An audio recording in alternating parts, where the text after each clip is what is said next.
Disclaimer: this story is a work of fiction, created purely for entertainment purposes. Any resemblance to actual events, people, or places is purely coincidental. Viewer discretion is advised, as some themes and imagery may be unsettling for sensitive audiences. It was just after midnight when Claire noticed it for the first time, a door at the end of the hall that hadn't been there yesterday. She had walked down that hallway countless times in the past 2 years. It was narrow, with faded wallpaper curling at the edges, and led only to her bedroom. No extra space. No extra room. Just a wall. But now, somehow, a tall wooden door stood there, painted in a shade of pale gray that seemed to swallow the light around it. The air felt wrong. Too still. Too heavy. It pressed against her skin, making every movement feel sluggish. The dim yellow bulb overhead flickered, casting jittery shadows along the hallway's length. Her bare feet felt cold against the old hardwood floor, as though the warmth from her home had been quietly drained away in the last few seconds. She glanced over her shoulder.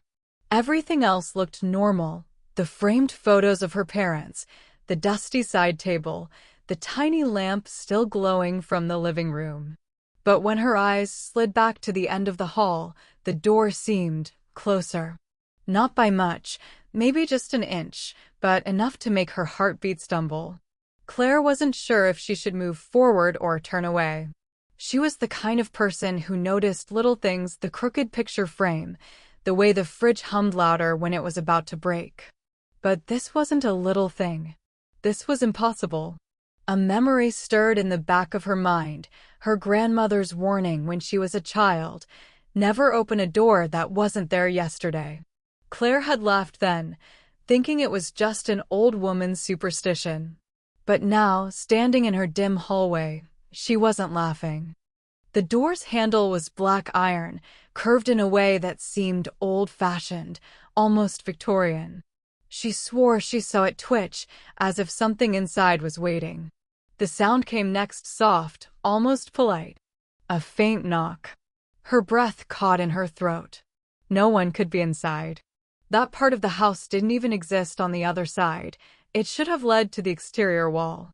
She stepped forward slowly, each creak of the floorboards sounding louder than it should. Her skin prickled with the sensation of being watched, not from the door, but from somewhere behind it, deep in the space she could not see. Another knock. This time longer. She opened her mouth to call out, but her voice didn't come. Her body felt trapped in the space between wanting to run and needing to know. Her fingers twitched at her side, itching to touch the handle, to push the door open, to see what could possibly be on the other side. But something deep in her chest, something primal, screamed don't. The air in the hallway grew colder, her breath now visible in front of her. The walls seemed narrower, as though the house itself was pushing her toward the door. Her mind scrambled for logic. Maybe she was dreaming, maybe she'd been sleepwalking, maybe. The knock came again, but this time it was followed by a whisper. A voice so faint she couldn't tell if it belonged to a man or a woman. "Let me in." Claire's stomach turned to ice. She stood frozen, her bare toes touching the worn rug before the door, her hand hovering inches from the handle. She didn't know how long she stood there, seconds, minutes, but the knocking stopped. Silence filled the hall again. And then, just as suddenly as it had appeared, the door was gone. Only the faded wallpaper remained. But deep in the stillness, Claire knew it hadn't really gone anywhere. It was waiting. And the next time it came back, she might not be able to resist. Claire didn't sleep that night. She lay in bed, staring at the ceiling, her ears straining for any sound from the hallway. The house was quiet, but not in a peaceful way, more like the silence before a storm. Every so often, she swore she heard the faintest creak of a floorboard, the kind that only comes when weight shifts on old wood. She tried telling herself it was just the house settling, but deep down, she knew better. By morning, she almost convinced herself it had been some bizarre trick of the mind. Sleep deprivation, stress from work, maybe even an early sign she needed a break from reality. But when she stepped into the hallway again, her stomach dropped. The wallpaper at the end, where the door had been, was different. The pattern was the same, tiny faded roses, but the edges looked newer, cleaner, as though someone had replaced a section during the night. She crouched, running her fingers over it. The wallpaper was cold, colder than the rest of the wall, and she could feel something beneath it. Hollow. Her phone buzzed in her pocket, making her jump. It was a text from her older brother, Mark. He hadn't spoken to her in months, not since they'd argued about selling their late grandmother's house, the house Claire now lived in. The message was short. "You didn't open it, did you?" She stared at the screen, her pulse spiking. She typed back quickly, "What do you mean?" But the three dots that signaled a reply never came. She called him. No answer. Throughout the day, the feeling of being watched never left her. Even when she went into the kitchen to make tea, she caught herself glancing over her shoulder, half expecting to see that pale gray door again. The house seemed to groan more than usual, as if the walls themselves were restless.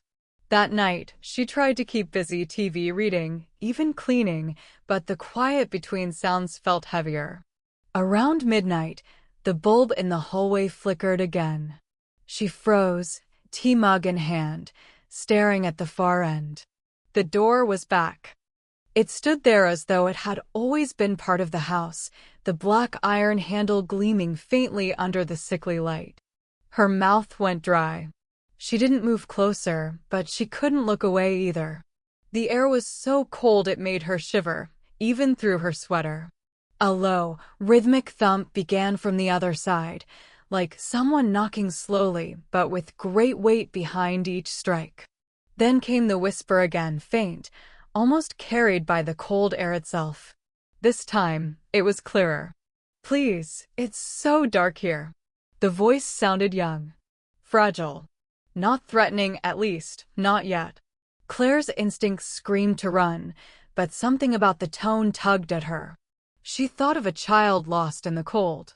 Her hand inched forward despite her own disbelief. From somewhere deep inside her memory, she recalled a night when she was 8 years old, visiting her grandmother. She'd woken to find her grandmother sitting at the kitchen table, staring at the hallway, muttering in a trembling voice. It came back. "Don't listen. Don't look." Claire had thought she was sleep-talking.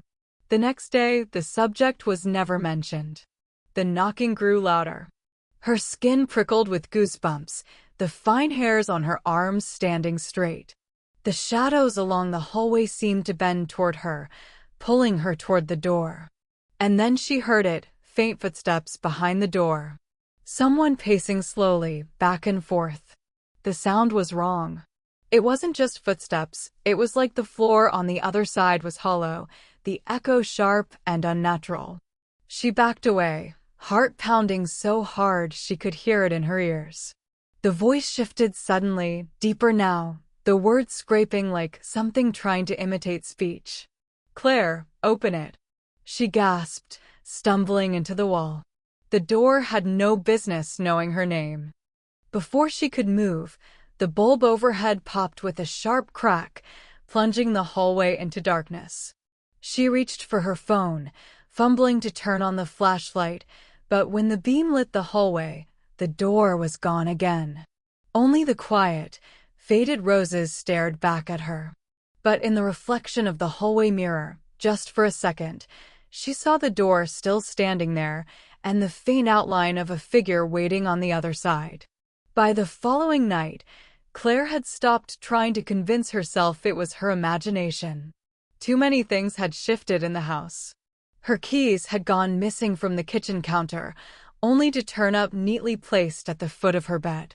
Her bedroom window, which she always locked, had been found open in the morning, the curtains swaying in the cold air. She told herself it was just forgetfulness, but deep down, she knew something was moving through her home. Mark still hadn't responded to her messages. She left him 2 voicemails, one calm, one almost pleading, but the silence was worse than a refusal to talk.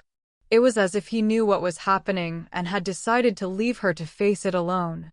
That thought burned in her chest almost as much as the fear. Around 11, she poured herself another mug of tea, but halfway through, she froze. From the hallway came the sound of a slow drag, like someone's palm or fingernails sliding across the wall. It moved steadily, starting at one end and making its way toward the other. She stood there, listening, her throat dry. When she finally gathered the nerve to look, the hallway was empty. No door. No figure. But the wallpaper along the left side was marked with fresh scratches, long, uneven lines that hadn't been there before. Her stomach twisted. The marks were too high for an animal, too jagged to be from furniture. That night, she slept with the light on. Or at least, she tried to. Sometime around 2 a.m., she woke to a faint humming. It was soft, almost like a lullaby, but the melody was unfamiliar, and it was coming from the hallway. She sat up slowly, her breath shaky. The door was there again. This time, it was open just a crack. A thin sliver of blackness leaked from the gap, thicker than any shadow she'd ever seen. The air was freezing. She could hear the humming more clearly now, and it was joined by a sound like slow breathing, long inhales and exhales, just beyond the crack. She clutched her blanket, torn between shutting her eyes and watching every movement. Something shifted inside the darkness, and the humming stopped. "Come in," the voice whispered, low and coaxing. Her heart hammered. She thought about running, but another sound stopped her, a faint knock at her front door. It startled her so much she almost cried out. She turned toward the living room, but the sound came again, sharper this time. For a second, she considered the possibility of help, a neighbor, someone who had noticed something strange. But when she went to the door and peeked through the peephole, the street outside was empty. She stepped back slowly, and that's when she saw it. In the glass of the window beside the door, her own reflection stared back at her, but it wasn't moving in sync. It smiled, even though she wasn't. She stumbled away, bumping into the wall. When she turned back toward the hallway, the door at the end was wide open now. Not a crack, completely open. The darkness inside seemed to breathe, pulsing faintly like it was alive. Her phone buzzed in her pocket. A message from Mark. She snatched it out, her hands trembling. "Don't go near it. If it opens, it's already too late." She barely had time to process the words before something inside that black space shifted again. A hand, pale, long-fingered, gripped the frame from the inside. It didn't step through, but it didn't have to. The message was clear. It could, anytime it wanted. Claire backed into the living room, her knees threatening to give out. She didn't take her eyes off the door, but her mind was spinning with something worse than fear questions. Why was it here? What did it want? And why did her brother know about it? The humming started again, louder this time, echoing through the house like it was coming from the walls themselves. Claire pressed her hands to her ears, but it didn't help. The sound wasn't just in the air, it was inside her head. And then, with a sudden slam, the door shut. The sound echoed like a gunshot, rattling the picture frames. The hallway was empty again. But this time, the scratches weren't just on the wall. They were on her bedroom door. Claire didn't remember falling asleep, but when she woke, the clock on her nightstand read 3:17 a.m. The light she had left on was out, though she was sure she hadn't turned it off. The room was dark except for a faint glow seeping in from the hallway. It wasn't the warm yellow of the overhead bulb. It was colder, almost bluish, and it pulsed softly, as though something alive was giving off the light. She sat up, her heartbeat thudding in her ears. The glow came in slow, steady waves, each one brightening the crack beneath her bedroom door before fading again. It reminded her of a breath, inhale, exhale, inhale. She swung her legs over the side of the bed, careful not to make a sound. Then she heard it. Footsteps. Slow, deliberate, moving from one end of the hallway toward her room. The sound was wrong, too heavy for a person, but too slow to be an animal. Each step landed with a dull, hollow thud, as though it were walking on wood that shouldn't even exist. She grabbed her phone from the nightstand, but when she tried to turn on the flashlight, the screen stayed black. The device wouldn't even power on. She dropped it on the bed, her breath quickening. The footsteps stopped, just on the other side of her door. A long, dragging sound followed, like fingertips tracing the wood. Then came the whisper, right at ear level, even though there was a wall between them. "Let me in, Claire." Her skin crawled. The voice was neither male nor female. It shifted mid-sentence, as if multiple voices were layered on top of each other. She backed away from the door until her shoulders hit the cold glass of the window behind her bed. The scratching grew louder, sharper, until it was like claws raking the wood. She pressed her hands over her ears, but it didn't block the sound. It was inside her head again. The humming returned, weaving through her thoughts, making it hard to think of anything except the door. And then, silence. Claire lowered her hands, straining to hear. The glow under the door was gone. For a heartbeat, she thought it had ended, until she turned toward the window. The pale gray door was outside. It stood in the middle of her backyard, its frame somehow rooted in the grass, and it was open just a few inches. The darkness inside was thicker than before, almost liquid. Something moved just beyond the threshold, a slow, shifting shape she couldn't quite make out, but she knew it was watching her. She stumbled to her feet, unsure if she should run or scream. But when she turned toward her bedroom door, it was gone. Not just closed, gone. The wall was seamless, as if it had never been there. Panic clawed at her chest. The air grew colder, so cold her breath came out in sharp white clouds. The room felt smaller, the shadows stretching toward her like fingers. She backed toward the corner, her knees trembling. The glow outside the window flared, and the door in the yard slammed shut. The sound didn't echo like normal, it reverberated inside her skull. She heard the lock turn. And then the door was inside her room. It stood between her and the window now, impossibly tall, the black iron handle inches from her face. The humming filled the room, so loud it made her teeth ache. Something moved behind the door, pressing against it, testing the frame. The handle twitched. Claire couldn't breathe. She didn't dare touch it, but she knew if it opened all the way, whatever was behind it wouldn't stay there this time. From somewhere far away, muffled and distorted, she heard Mark's voice. "Don't open it. Don't even look at it." Her eyes stayed locked on the handle, her entire body shaking. She wanted to scream for him, but the sound wouldn't come. The handle turned halfway. The door creaked. And then, in the thin gap that formed, she saw an eye staring back at her, black, endless, and impossibly deep. It blinked once. The humming stopped. The silence that followed was somehow worse. Claire couldn't move. The black eye staring at her through the gap didn't blink again. It just stayed there, locked on her, as if memorizing her face. Her chest heaved, every breath sharp and ragged. She wanted to shut her eyes, but she was terrified of what might happen if she looked away. Then, slowly, the door opened wider, the hinges groaning in protest. The cold air pouring from inside was almost unbearable, prickling her skin until it burned. Shapes shifted in the darkness beyond too many to count, moving as if they were crawling over each other.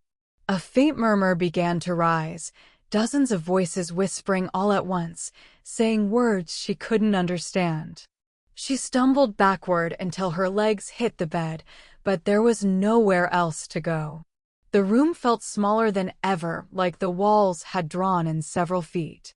Her instincts screamed to run, but when she glanced toward the window, her blood ran cold. Her backyard was gone. Outside, Instead of grass and trees, there was only endless blackness. Floating far in the distance, she could see other doors, hundreds of them, standing in the void, some open, some closed. Behind a few of them, figures shifted just out of sight. She realized, with a sickening jolt, that her door wasn't the only one. The eye in the gap moved closer. And then she heard a voice not from the door, but from directly behind her. "You've already opened it once." Claire spun, but the room was empty. The voice came again, this time from the wall to her left, low and almost amused. That's why it came back. Her knees weakened. She didn't remember opening anything. But then her mind flashed to the first night, when she had stepped forward, hand hovering over the handle before the knock stopped. She hadn't touched it, had she? The door in her room creaked again, and this time, the gap widened enough for a pale hand to push through. Its fingers were long and thin, bending in ways that made her stomach twist. They reached toward her slowly, curling slightly as though beckoning her forward. Her phone buzzed in her sweater pocket. She grabbed it without thinking. The screen lit up, not with a call or text, but with a live video feed. It was her. She was standing in the hallway, staring at the pale gray door, the handle already in her hand.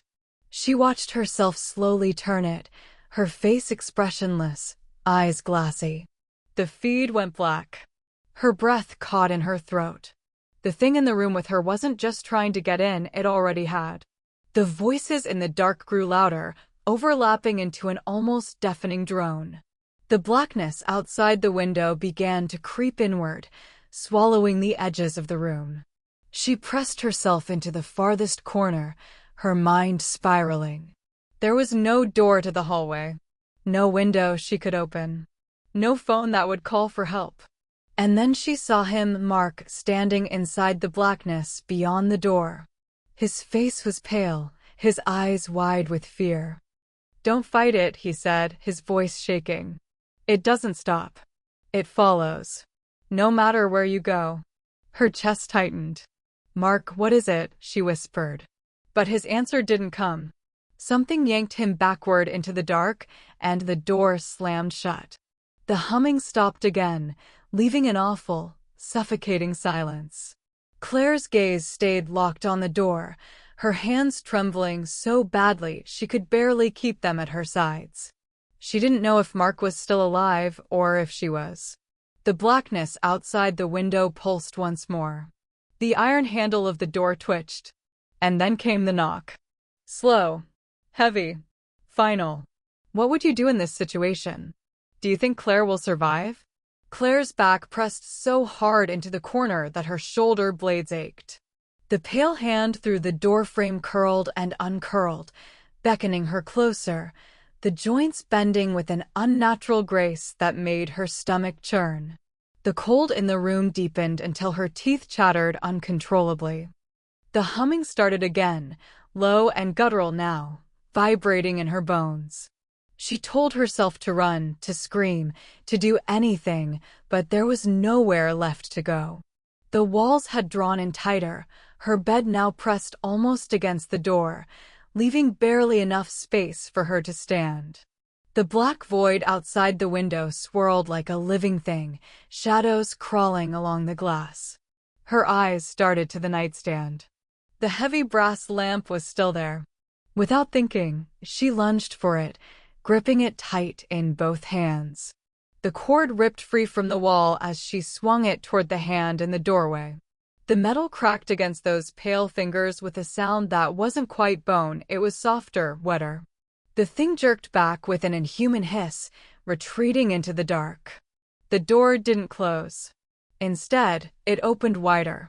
A rush of freezing air slammed into her, almost knocking her over.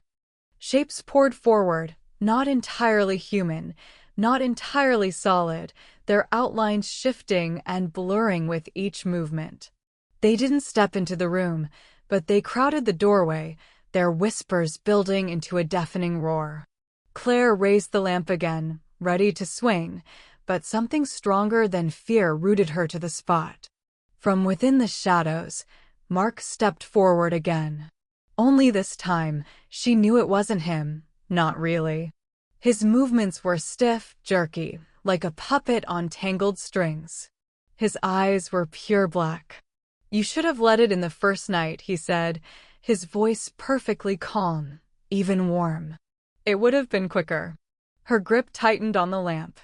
"What are you?" she demanded, though the words trembled in her throat. Mark smiled faintly. "The wrong question." The shadows surged forward, and the iron handle on the door turned completely on its own. The hinges groaned. The humming became a piercing wail. The brass lamp slipped from her sweaty grip, hitting the floor with a heavy thud. Something inside her broke then, not from fear, but from the realization that she was done running.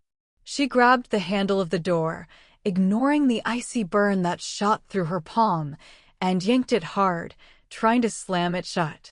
But the thing on the other side pushed back, impossibly strong.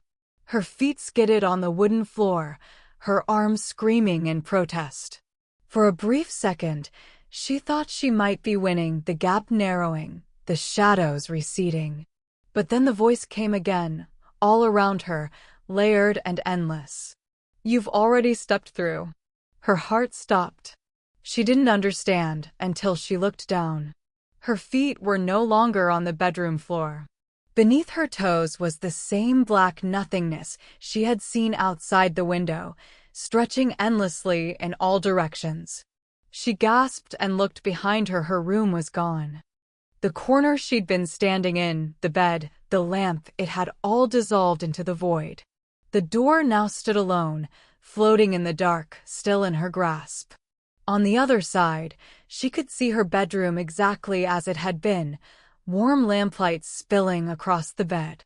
She lunged forward, desperate to get back, but the hand returned, this time gripping her wrist with a strength that sent pain shooting up her arm. Mark, or what wore his face, leaned close to her ear. "You don't get to leave twice." With a final, brutal pull, the thing dragged her through the doorway into the darkness. The door slammed shut behind her, the sound echoing through the void. From the outside, the bedroom was silent again. The pale gray door stood at the end of the hallway, still and harmless. Until the handle twitched. Hannah sat in the middle of the living room floor, her chest rising and falling in ragged breaths. The pale dawn light had begun to seep through the curtains, casting the room in an anemic glow that made the world feel unreal. Blood, hers and someone else's, spotted her shirt. The knife lay a few feet away, glinting like an unspoken accusation. The house was silent now, but that silence felt wrong. It wasn't relief, it was waiting. Her mind replayed the night in jagged fragments. The thing in the hallway. The hands that weren't human gripping her shoulders. The voice that sounded like her mother, but spoke in a rhythm too measured, too deliberate. She had fought like an animal, clawing, screaming, forcing the blade into whatever wore her mother's face. The way it had collapsed still played in her vision, not falling like a person would, but folding inward, like shadows pulled down a drain. But when she'd stumbled back to her feet, there had been no body. Just the echo of her own breathing and that damned knife. She told herself she'd won, that she was safe, but her skin still prickled with the same crawling awareness, like eyes were pressed to the back of her neck. Every creak in the floorboards made her stomach knot. The phone on the kitchen counter was dead, just like it had been the moment she'd tried to call for help hours ago. She didn't understand it. The storm had ended. The wind had stopped screaming through the house. The outside world should have returned. But when she peeked through the blinds, the neighborhood seemed unchanged, frozen. No cars. No wind. Not even a single bird in the trees. She thought about leaving, about stepping outside and running until her legs gave out. But what if it was waiting out there? What if she crossed the threshold and found herself somewhere else entirely? Her eyes drifted toward the hallway again. The shadows pooled thicker there, like they were more solid than the air around them. She whispered to herself that it was just her imagination. That's what people always say after something impossible happens. They explain it away. But she couldn't explain the way those shadows seemed to breathe. Somewhere deep in the house, a soft sound broke the silence. A single, slow knock. Not on the door, on the wall. 3 beats. Then again. Hannah's blood turned to ice. She clenched her jaw, forcing herself to believe it wasn't real. But the knock came again, closer this time. She gripped the knife again without even realizing she'd crawled toward it. The knocking stopped. Her ears strained against the quiet until she thought she'd go mad. And then, from the kitchen, she heard her mother's voice. Soft. Warm. Exactly as it used to be. "Honey, you can come out now. It's safe." Her hands shook so violently she nearly dropped the knife. She knew that voice was wrong. She knew the real voice was gone forever. And yet, some part of her wanted so badly to believe it that her eyes filled with tears. "Hannah," the voice repeated, a little firmer this time. "You did so well. Just let me in." Her chest tightened, breath coming faster. She didn't move. She didn't answer. From the corner of her vision, the hallway shadows stretched longer, spilling across the floor toward her. The voice in the kitchen shifted, just slightly, but enough to twist into something else. The warmth drained away, leaving something hollow. "You can't hide from me." The last thing Hannah saw before the light outside vanished entirely was the shadow reaching her toes. She never felt it take her. The living room stood empty as the first real sunlight of morning broke through the window, spilling over the blood-stained floor. The knife was gone. The house was still. And somewhere, in a voice only the walls could hear, a woman whispered, "Welcome home." What do you think really happened to Hannah? Would you step outside or stay inside and face what's in the dark? Comment your thoughts below.